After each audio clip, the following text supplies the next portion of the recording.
जन्नत जहन्नुम में क्या समानता, क्या अंतर है? सच में ऐसा होता है? और अगर ऐसा होता है तो ये बताएं कि आपके अनुसार शादी जन्नत है या जहन्नुम है? सच बताना है कि झूठ बताना है? सच बताना है। सच ये है कि दुनिया में जन्नत और जहन्नुम साथ साथ होते हैं, अलग अलग नहीं होते हैं। कल्पनाओं में जन्नत जहन्नुम अलग अलग होते हैं। तो आपकी शादी जिससे भी होगी उसमें जन्नत और जहन्नुम दोनों का अनुपात होगा, कॉन्टिन्यूम। ये डाइकोटमी नहीं है। आप जब भी विवाह करेंगे जिससे भी, कुछ मामलों में आप पाएंगे कि इतना बढ़िया जीवन हो गया कि क्या कहें, और कुछ मामलों में आपका मन करेगा जहर खिला दूं या खा लूं कम से कम।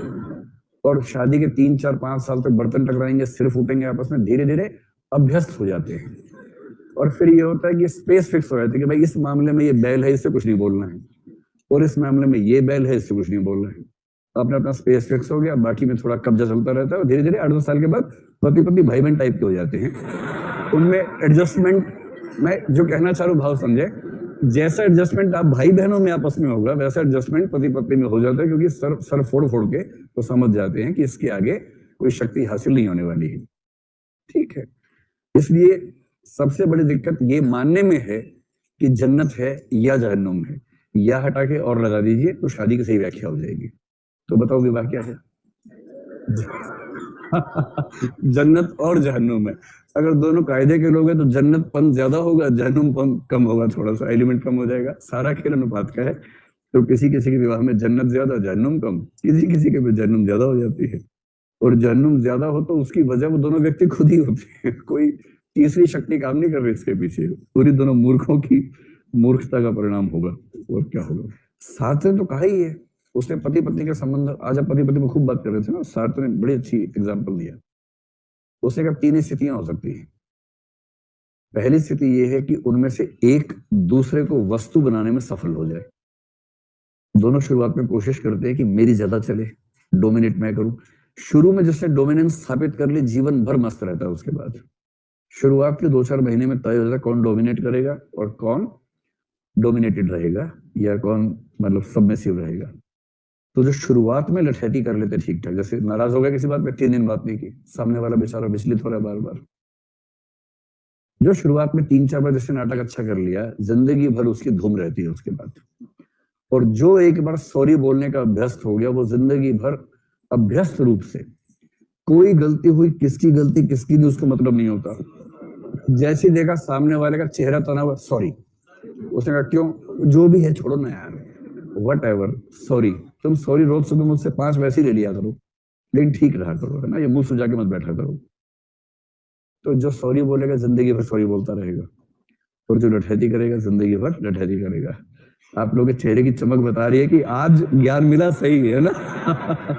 यही है सार, ध्यान रखना। अब आप लोग जब उस फेज में जाओगे, एक ज्ञान दे रहा हूं बीच में, जब उस फेज में जाओगे, अगर कोई आपका दमन करना चाहे, जैसे आपको प्रेम हो, या मान लीजिए कई बच्चों को तो दुर्भाग्य, प्रेम शादी के बाद पहली बार होता है कईयों को। तो मान लीजिए पहला प्रेम विवाह के बाद ही हुआ। अगर आप इतने आउटडेटेड हैं तो चलिए कोई बात नहीं, मान लीजिए पहला प्रेम विवाह के बाद ही आपको हुआ, तो भी ध्यान रखना है। शुरुआती दौर में क्या होता है कि दोनों के दोस्त और दोनों के पेरेंट्स ज्ञान दे रहे होते हैं बहुत सारा, कि लड़की बात करी मम्मी से, मम्मी जैसे बोला क्या करना चाहिए, मम्मी कह रही बेटा तेरे पापा का दमन करने का अनुभव मेरे पास है, ऐसे मैनेज कर, ऐसे कंट्रोल में आएगा। ऐसे लड़के के दोस्त ज्ञान दे रहे होते हैं कि मैनेज करना है, 8 10 दिन का खेल है, एक बार कंट्रोल कर लो फिर जिंदगी में ठीक रहोगे, वरना जिंदगी भर गुलामी करनी पड़ेगी। तो शुरू के 3 4 महीने में ध्यान रखिएगा, लोग बहुत ड्रामा करते हैं, दबाव में नहीं आना है। कोई बोले जाओ तुमसे बात नहीं करता, बोलना ठीक है जाओ, बात नहीं करूंगा। हाँ तो कौन कर रहा है बात, ये भी क्यों बोल रहे हो, जाओ।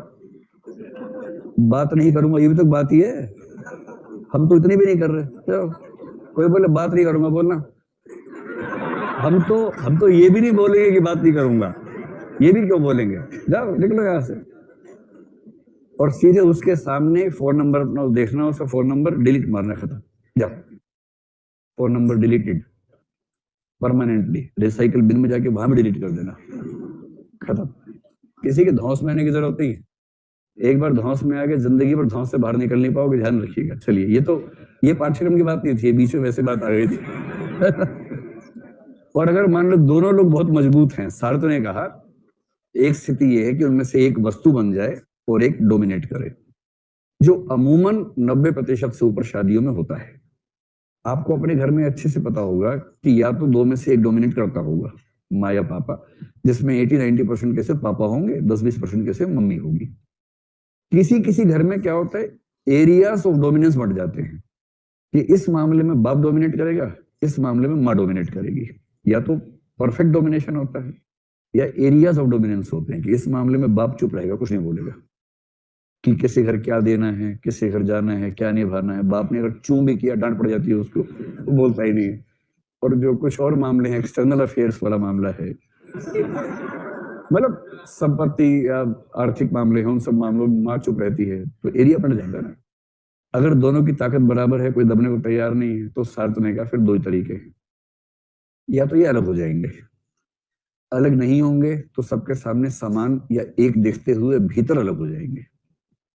और इसलिए उसने कहा कि विवाह दरअसल डोमिनेशन स्थापित करने की प्रक्रिया है, और वो प्रक्रिया सफल न हो पाए तो विवाह विफल हो जाता है। और सार्थ कह रहा है विवाह का विफल होना बधाई की बात है। इसका मतलब कोई व्यक्ति किसी दूसरे व्यक्ति को वस्तु नहीं बना पाया, क्योंकि वस्तु बनाने की पूरी कोशिश थी।